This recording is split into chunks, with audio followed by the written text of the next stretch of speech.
वहिनी वहिनी काय गंमत आहे ना, छकुली आपल्या घरात आली आणि पाठोपाठ छान छान गुड न्यूज घेऊन आली. मानसीचं लग्न ठरलं. काय झालं वहिनी? नाही नाही काही नाही, काही जुन्या गोष्टी आठवल्या आणि मन जरा भरून आलं. गीता, आमच्या शेजारी ना लहानपणी एक मुलगी राहायची, मंदा. आम्हा सगळ्या लहान मुलांची मंदाताई. आमच्या बरोबर खेळायची, गप्पा मारायची, नकला करून आम्हाला हसवायची. 19-20 वर्षाची झाली आणि अगं तिचं लग्न ठरलं. अक्षता पडल्या, लग्न झालं. नंतर कळलं मंदाताई आता आपल्याला सोडून जाणार. सासरी आपल्याला रोज रोज नाही भेटणार. मला इतकं वाईट वाटलं ना, मी मंदाताईला घट्ट मिठी मारली आणि खूप रडले. आजूबाजूच्या सगळ्या मोठ्या माणसांवर खूप ओरडले की माझ्या मंदाताईला कुठे घेऊन जायचं नाही म्हणून.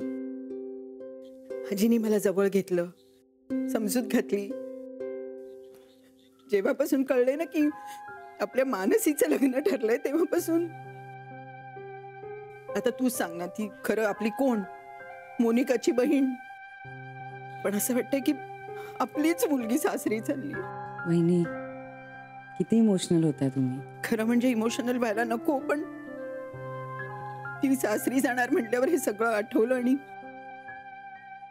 आता ती आपल्यापासून लांब जाणार ना का, बंगलोरला. वहिनी हे बघा, तेव्हाची परिस्थिती वेगळी होती. तेव्हा पुन्हा माणसं भेटतील न भेटतील माहिती नसायचं, पण आता तसं नाहीये. आता फोनच्या एका बटनावरती माणसं असतात. माणसाजवळ मोबाईल आला आणि माणूस माणसापासून लांब गेला. पण आता हे असंच होणार. आपली मानसी चांगल्या घरात चालली, हे महत्वाचं आहे की नाही? नाही नाही, म्हणजे तिचं सगळं चांगलं व्हावं. हे काय, कोण रडते? नाही त्या ते तुझ्या डोळ्यातले नळ कायम कसे ग उघडे असतात? नाही नाही आई, ते मानसी जाणार आहे ना म्हणून त्यांना भरून आलं. आपण न मानसीला एक मस्त पैकी पैठणी देऊया. पैठणी छान दिसेल ना तिच्यावर. पण त्यासाठी खरेदी करायला हवी, हो की नाही ग? मी येईन ना, म्हणजे मला खूप आवडेल. हो, मलाही आवडेल. आपण एक अशी मस्त पैठणी घेऊया की तिने नेसून जगाच्या कानाकोपऱ्यात कुठेही गेली तरी तिला सगळ्यांनी विचारलं पाहिजे, बाई तुझी पैठणी छान आहे, हा कुठून घेतलीस? हा, आणि मग मानसी म्हणेल ही तर मला माझ्या अलका काकीने दिली. अलके, तुझ्या या स्माइल साठी तुला माझ्याकडून एक पैठणी.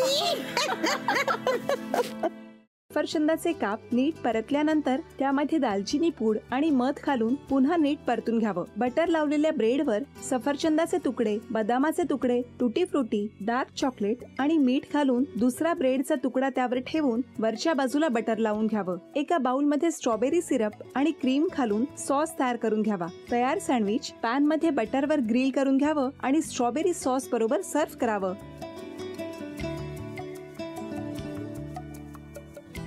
हे जेव्हा बोलत होते तेव्हा मी बघत होतो की या दोघांनी स्वतःचा संसार उभा केलाच, पण स्वतःच्या संसाराबरोबर अनेकांच्या आयुष्यात आनंद निर्माण केला.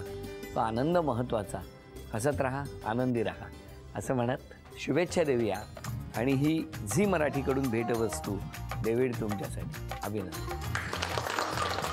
आणि वहिनींना तथास्तू पुणे यांच्याकडून ही पैठणी. अभिनंदन.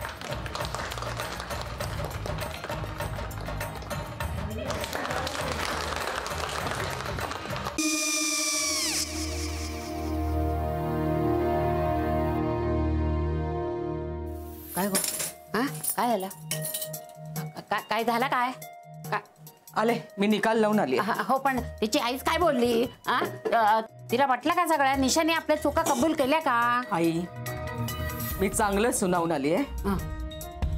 त्या तिची बाजू घेत होत्या, पण मी लक्ष दिलं नाहीये.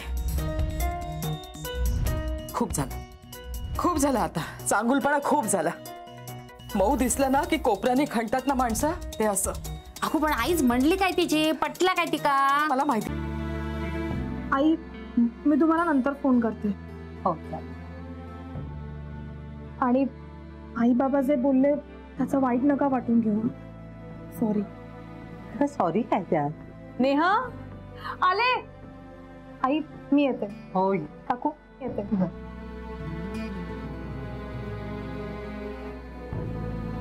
सावकाश जाग. हो हो. मग काय काकू, कधी उडवता लग्नाचा बार?